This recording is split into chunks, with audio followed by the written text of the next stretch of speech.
因那咖啡煮出的咖啡泡有真侪用途，会当摕来消毒歹味，而且即马咖啡泡也阁会当用来起厝哦。伫澳洲一间大学的研究团队，因甲咖啡泡变做是会当加入去红毛土的材料，互起的厝会当变甲更较勇。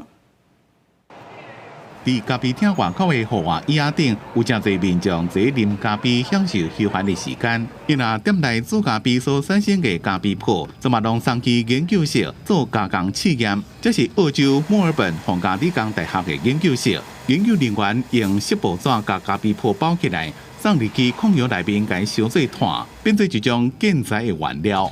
Our research group was working on recycling different waste materials, and we started looking at organic waste because there's a huge amount of organic waste ending up in landfills, which is causing 3% of Australia's greenhouse gas emissions.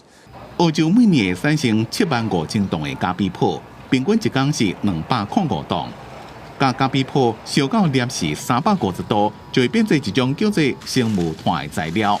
这种生木炭乃让互空气力更加勇，会让减少高碳排暗门土的使用量。 And based on the strength that we are getting increase, that's about 30%. We anticipate that we can reduce about 10% of cement content, and that cement is produced at 1500 degrees centigrade temperature, so 5 times more energy. 全世界即马空气力沙石的需求，每年会开采差不多500亿吨。伫挖沙石的时阵，会对环境造成严重的破坏。但用澳洲所生产的75000吨咖啡泡作为建材，就能减少开采675000吨的沙石。若是减少咖啡泡单调了会分解产生的甲烷量，会能保护环境。所以，真侪咖啡店的业者拢配合回收再利用。Product easy to access.